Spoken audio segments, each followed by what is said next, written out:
لو تناهيتم إلى سر الحياة وصنعتم كائنا حيا نرى لم نزد إلا يقينا بالإله لم نزد إلا يقينا بالإله.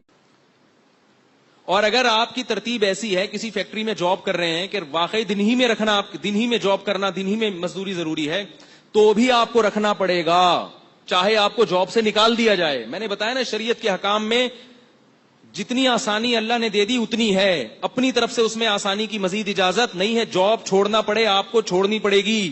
جاب کوئی ایسا عذر نہیں ہے جس کی وجہ سے روزہ رکھنا آپ کے لیے، روزہ چھوڑنا آپ کے لیے جائز ہو جائے. اور یاد رکھو ایک بات خوب اچھی طرح سمجھ لو کہ اللہ نے اسلام کے جو 5 ارکان بیان کی ہیں جس پہ اسلام کی بنیاد قائم ہے، اس میں تیسرا رکن روزہ ہے، اور توحید کے لحاظ سے چوتھا رکن روزہ ہے، نماز، زکوٰۃ اور روزہ. اور یہ بات یاد رکھو کہ دنیا میں کسی حکومت کے قانون کو توڑنا اتنا بڑا جرم نہیں ہے. اس کائنات کے بنانے والے کے حکم کو توڑنا بہت بڑا جرم ہے جس پر اس نے بہت بڑی سزا رکھی ہے.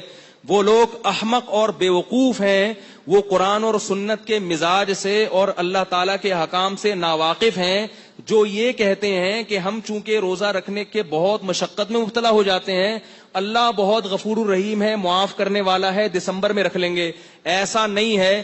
اللہ نے غفور اور رحیم اپنے آپ کو ایسے لوگوں کے بارے میں قطعاً نہیں کہا. اللہ نے اپنے آپ کو غفور اور رحیم ان لوگوں کے بارے میں کہا ہے جن سے ماضی میں گناہ ہو گیا، اب وہ توبہ کر کے اپنی اصلاح کر رہے ہیں اور رمضان کے روزے یا جو ارکان اسلام ہیں ان کو پابندی سے ادا کر رہے ہیں. اللہ کہہ رہے ہیں ان کے بارے میں غفور الرحیم ہوں، پچھلی خطائیں معاف کر دوں گا. جو اللہ کو غفور الرحیم سمجھ کے گناہ کر رہا ہے اس کے بارے میں اللہ نے دھمکیاں دی ہیں. قل لعبادی انی انا الغفور الرحیم وان عذابی هو العذاب العلیم. میرا عذاب بہت دردناک ہے. یہ بات خوب اچھی طرح سمجھ لیں. اللہ ایسے لوگوں کے لیے غفور الرحیم نہیں ہے جو رمضان کا روزہ چھوڑ دیں. اللہ ایسے لوگوں کے لیے عزیز ذو انتقام ہے، زبردست انتقام لینے والا، اور اس کا حق ہے کہ وہ آپ سے انتقام لے. کیوں؟ اس نے سارے سال آپ کو پورے سال آپ کو کھلایا پلایا، اتنی نعمتیں دی اس نے.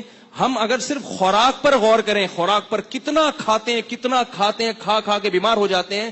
کیا اس کا یہ حق نہیں ہے کہ وہ 1 مہینہ صرف دن کی روشنی میں آپ پر کھانے کی پابندی لگا دے اور آپ کہیں گے نہیں میرے لیے یہ عمل بہت مشکل ہے؟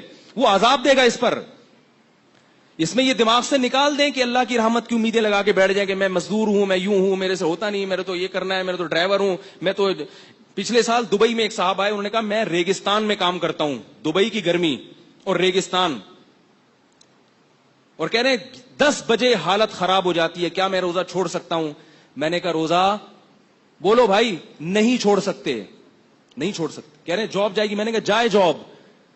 اگر چھوڑ دیا آپ نے ریگستان کی گرمی کی وجہ سے روزہ، غامدی کی باتوں میں آ کے، خدا انتقام لے گا، یہ بتا دوں آپ سے. ایسا نہیں ہے. دنیا میں کوئی حکومت ایسی نہیں ہے جو قانون بنائے اور پھر کہے جس سے دل چاہے عمل کرے، جس کا دل چاہے عمل نہ کرے. آرمی میں دیکھا آپ نے کہ صبح آپ اپنے آفس پہنچے اور شلوار قمیض میں پہنچ جائیں. آپ بولے ایکچولی میری پینٹ کیونکہ دھلی ہوئی نہیں تھی، میری شرٹ کیونکہ دھلی ہوئی نہیں تھی، آرمی والے نکال دیں گے باہر. آپ کو بولیں گے آپ کو پریڈ میں کھڑے ہونے کی اجازت نہیں ہے. آپ کہیں اصل میں یوں تھا، کہ جاؤ دفعہ یہاں سے، بھاگو یہاں سے، اجازت نہیں ہے آپ کو گھسنے کی. اس لیے کہ آرمی کا ایک ڈسپلن ہے. ہاں جس میں ڈسپلن نہیں ہوتا، کوئی وہ خود ہی اس کو اپنے حکام کی اہمیت نہیں ہوتی، وہ کہتا ہے یوں کر لو تو یوں کر لو، جیسے مرضی کرو.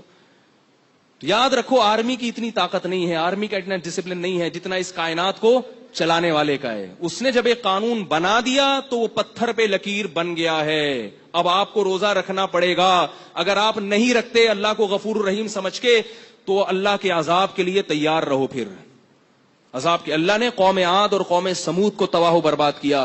اللہ نے قوم لوط کو تباہ و برباد کیا.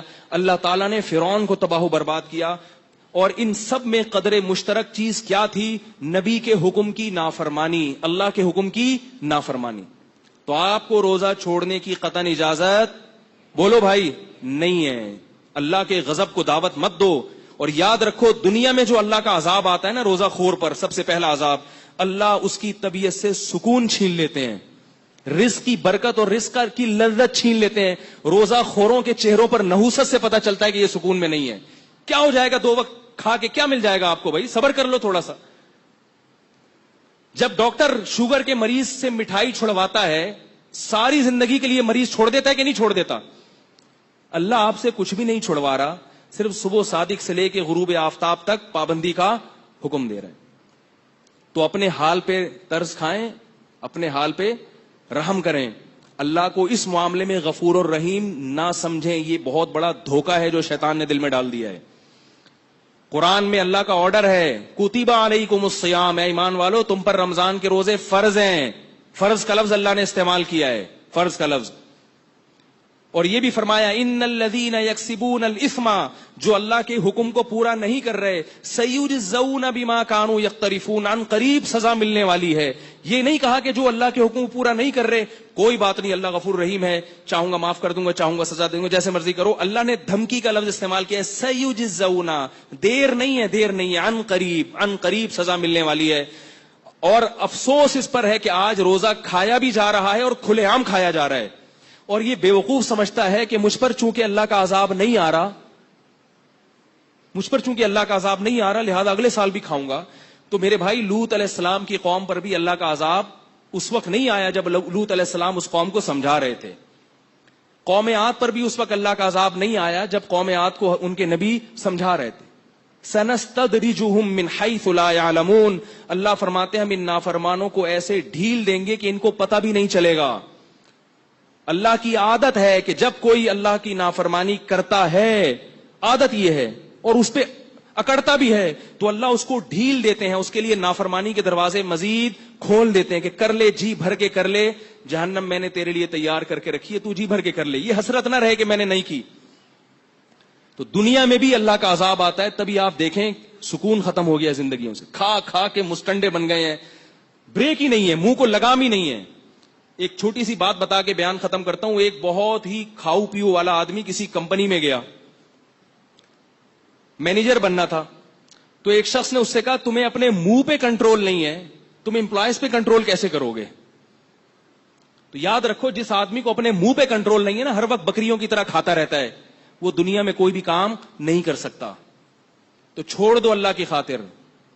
لوگ یہ کہتے ہیں ہم سے پڑھائی نہیں ہو رہی, بوریت ہو رہی, سوتے ہوئے گزار دو, کوئی مسئلہ نہیں ہے, کھانے کی اجازت نہیں ہے. ہاں رمضان کو کوشش کریں کارآمد بنائیں, نہیں سوئیں, لیکن اگر کچھ بھی نہیں ہو رہا تو بھائی یہ جو بھوکے پیاسے رہ گئے نا آپ صبح صادق سے لے کے غروب آفتاب تک, تو سمجھ لو بہت کچھ ہو رہا ہے آپ سے.